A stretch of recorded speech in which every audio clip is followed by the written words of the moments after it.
Bienvenidos a la sustentación de la fase colaborativa para la materia de procesos psicológicos superiores. Nosotras somos el grupo número 9 que está conformado por Hola, mi nombre es Dayana Carrillo.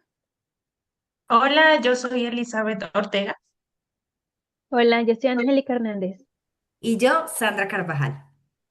Bueno, y vamos a iniciar entonces con Jean Piaget. La teoría que él desarrolló para hablar de cómo aprendían los niños se llama la teoría del desarrollo filogenético. En esta teoría tenía unas premisas principales, sobre todo los niños construyen activamente su conocimiento. Esto era muy importante para él. También él decía que teníamos una organización innata, o sea, que viene dentro de nosotros y que nos dispone sobre todo a como a entender el entorno, porque Jean Piaget también iba mucho con la evolución de Darwin, ¿cierto? Bueno, otro principal premisa que tenía él es que la estructura cognitiva era para él como una serie de herramientas y que las traíamos, era innata y que nosotros respondíamos funcionalmente al entorno que nos rodeaba con estas herramientas. Y también decía que el desarrollo cognitivo no solo consiste en cambios cualitativos en los niños, sino en transformaciones que son radicales, sobre todo en la forma en la que organizábamos nuestro conocimiento. Ahora, él tiene unos conceptos fundamentales que hicieron que la teoría de él tuviera mucho impacto para la época, inclusive todavía hoy en día. Uno de los conceptos que él tenía principales son los esquemas. Él decía que los esquemas son con un conjunto de acciones físicas, son operaciones mentales y conceptos, los cuales nos ayudan a adquirir información sobre el mundo que nos rodea. Y también decía que estos esquemas pueden diversificarse, o sea, que pueden unirse entre ellos y formar otros conceptos nuevos, que nos ayudan ¿a qué? A adaptarnos, a adaptarnos. Ahora, otro de los conceptos fundamentales que él tenía son las funciones invariantes. Primero que todo, él decía que estas funciones son innatas. Son dos. Una, la organización. Nos decía Piaget que es la capacidad que tenemos para utilizar un esquema simple y llevarlo a que sea complejo. Y también, y uno muy importante, es la adaptación. Él decía que esta es la capacidad que tenemos para ajustarnos al ambiente, tomar una estructura, ver lo que necesitábamos de ella, o sea, ver lo que nos está pidiendo el entorno y poder sacarla o llevarla adelante.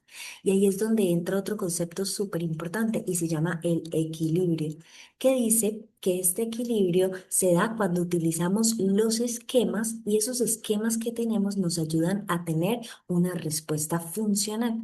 Pero aquí entra algo muy interesante y es que él también nos habla de que cuando no hay equilibrio hay desequilibrio. Entonces, ahí viene algo muy importante y es que de la adaptación utilizamos dos conceptos que son fundamentales en Piaget, que son la asimilación y la acomodación. La asimilación es ver las diferencias, notar esas diferencias. Y la acomodación es el ajuste que yo hago para poder acomodarme a esas circunstancias. Por eso cuando estamos en desequilibrio también buscamos asimilación y acomodación hasta que lo logremos. Por eso es que el aprendizaje se da ahí. Y ahora viene la base de la teoría del desarrollo filogenético de Piaget, que son los estadios. De hecho, Piaget dijo que los niños se desarrollaban cognitivamente a través de cuatro estadios que se iban pasando uno a través del otro y que después de pasar de un estadio a otro ya no había retorno. Esto es muy importante. El primer estadio es el sensorio motor.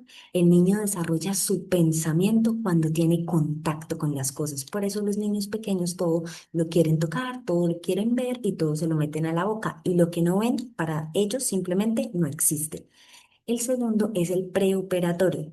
En este preoperatorio existe una representación simbólica, o sea, así ya no sepa, ya no esté el objeto, el niño sabe que existe, pero no hay una lógica detrás de esto.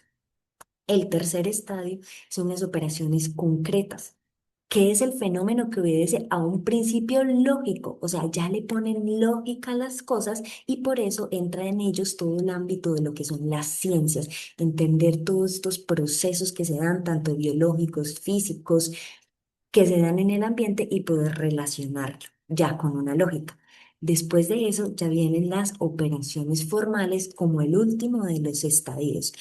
Esto lleva a la lógica, ya pero una lógica formal, o sea, una lógica de la ciencia, y lo lleva esta lógica a una relación en particular. En la educación, ¿en qué nos ha ayudado? La educación nos ha ayudado a que se miren los niños por etapas y se mire que cada niño puede ir en una etapa diferente, así tengan las mismas edades. Bueno, y yo voy a hablar sobre la teoría sociocultural de Vygotsky, pues que señala que el desarrollo cognitivo no ocurre de forma aislada, sino dentro de la interacción con otras personas y de las herramientas que ofrece la cultura.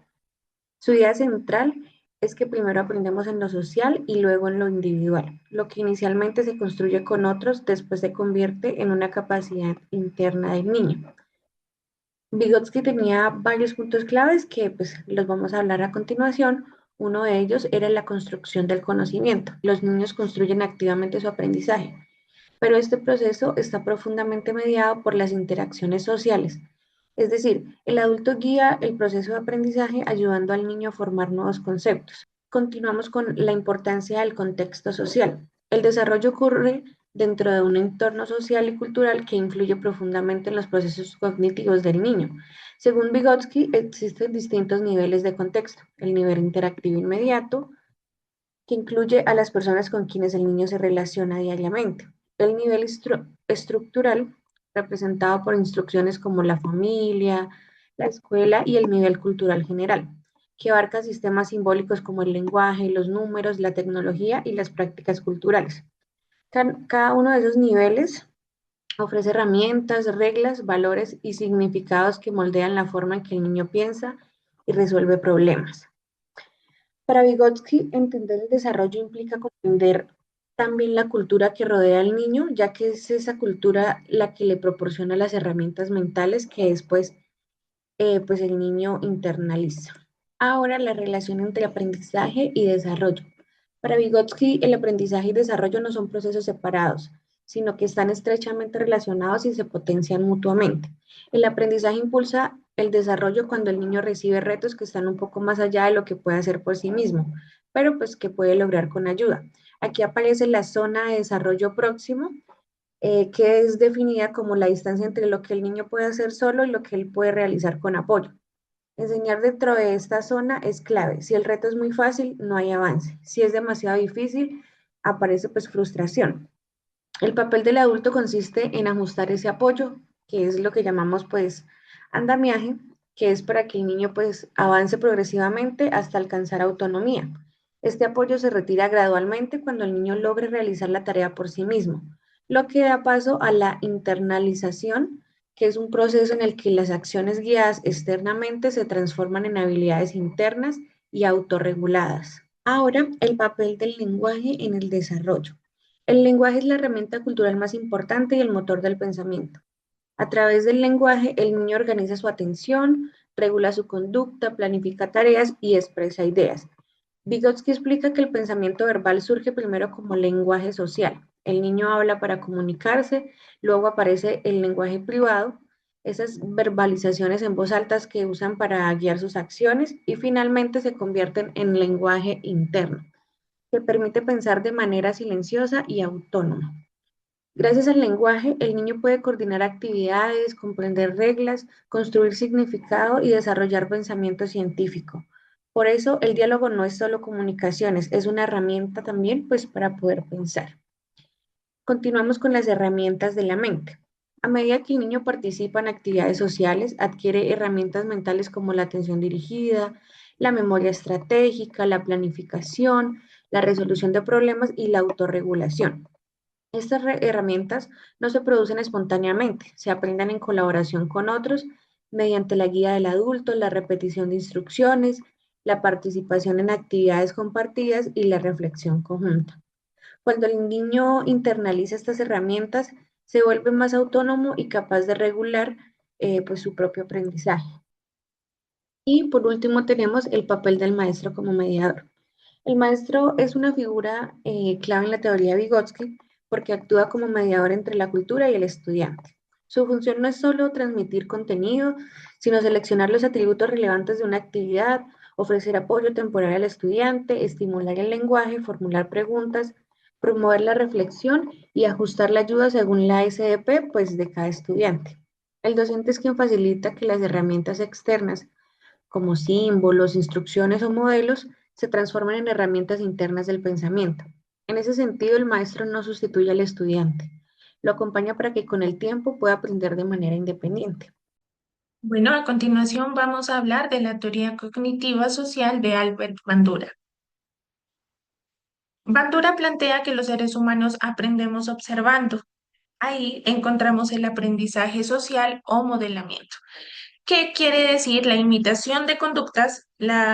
Observar las consecuencias de las conductas y observar los modelos. Por ejemplo, él plantea que hay tres tipos de modelos. El modelo verbal, que hace referencia cuando recibimos instrucciones. El modelo simbólico, que significa observar personajes o videos a través de diferentes medios digitales. Y el modelo real, cuando las personas están en el momento presente, como los papás o los profesores, entre otros ejemplos. Por otro lado, Bandura explica que para poder aprender se deben seguir 4 pasos. En ellos se encuentra primero la atención, debemos enfocarnos en el modelo. Segundo, la retención, recordar lo que se observó. Tercero, reproducción, imitar la conducta. Cuarto y muy importante, debe haber una motivación, debe haber una razón para hacer eso que se quiere hacer. Y para ello, Bandura explica que el refuerzo es súper importante porque puede aumentar la motivación, es decir, permite que se repita el proceso. Un ejemplo que tenemos es el del muñeco bobo, en donde los niños observaron al adulto pegarle al muñeco, lo recordaron, lo imitaron y lo repitieron cuando había refuerzo. Bueno, el tercer aspecto que menciona Bandura es la autoeficacia, es decir, la capacidad que yo creo que tengo para hacer algo.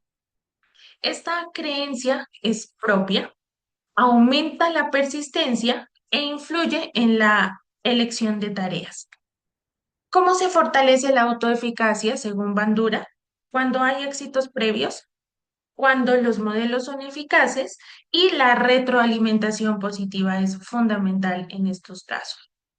Bandura también explica que podemos dirigir nuestra conducta a través de la autorregulación, que significa el control propio de la conducta, los subprocesos, que está dividido en autoobservación, cómo yo me veo, la autovaloración, valorar nuestro desempeño, y el autorrefuerzo, darnos premios o motivaciones propias, que es súper importante. Esto permite actuar con autonomía y con responsabilidad. Por otro lado, encontramos también que Bandura habla acerca de que el comportamiento humano no depende solo de un factor, sino que él propone que hay una causalidad recíproca triádica. ¿Qué quiere decir esto? Que hay una interacción entre 3 factores importantes: las personas, que hace referencia a las creencias y emociones, la conducta y el ambiente. Ninguno de estos factores actúa de manera aislada, sino que cada uno influye entre sí. Y por último, encontramos que esta teoría tiene aplicaciones en la educación. Por ejemplo, tiene aplicación en el uso en cómo los docentes y los compañeros interactúan. Tiene una aplicación en las demostraciones antes de la actividad que permite que los niños, uno, estén más motivados y puedan repetir lo que se les está enseñando. Otro, el refuerzo positivo. Es súper importante porque cuando ellos reciben elogios y reconocimientos se sienten importantes y están más motivados. Otra cosa que influye en la aplicación de la educación son las actividades que fortalezcan la autoeficacia, que ellos sean capaces de reconocer que sí pueden. Otro factor son las prácticas de autorregulación, con metas y autoevaluaciones. Finalmente, en mi mapa mental presento las ideas principales de la teoría del constructivismo simbólico propuestas por Jerome Bruner. Esta teoría explica cómo las personas construimos el conocimiento y cómo el aprendizaje ocurre cuando interactuamos activamente con el entorno. También integra su propuesta de aprendizaje por descubrimiento, que es fundamental para comprender el rol del estudiante y del docente. Naturaleza del aprendizaje. Brunner plantea que el aprendizaje es activo, no pasivo. Esto significa que el estudiante no se limita a recibir información, sino que construye significados, interpreta, compara, hace preguntas y relaciona lo nuevo con sus experiencias. Además, resalta la importancia del contexto cultural, porque la cultura influye en cómo pensamos, qué entendemos y cómo organizamos nuestras ideas. Modos de representación. Una parte central de la teoría de Brunner son los tres modos de representación, que son diferentes formas de organizar y comprender el conocimiento. No son etapas rígidas, sino sistemas que se complementan. En activo, aprendemos haciendo. Se basa en la acción y manipulación de objetos. Es fundamental cuando aprendemos tareas concretas o habilidades prácticas. Icónico. Aquí el aprendizaje se organiza.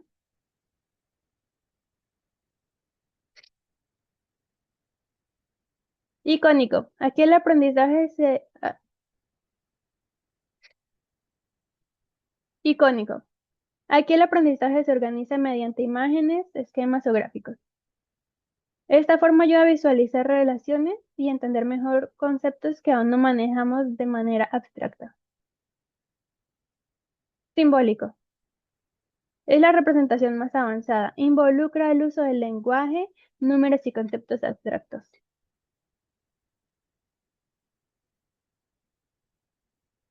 Gracias al pensamiento simbólico podemos explicar, razonar y trabajar con unidades complejas. Brunner explica que las personas usamos estos tres modos a lo largo de la vida y que pasar de uno a otro permite construir una comprensión más profunda.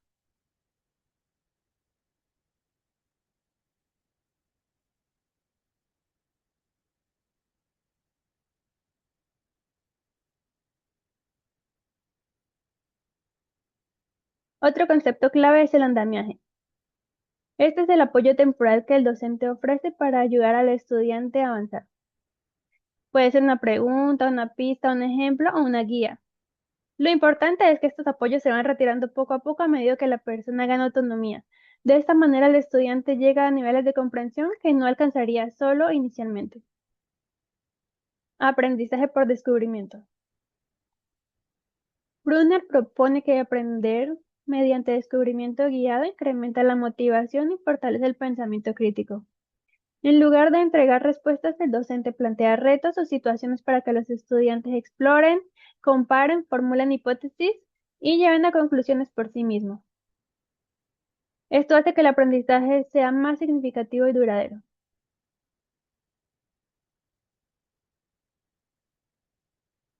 Pensamiento narrativo y currículo en espiral.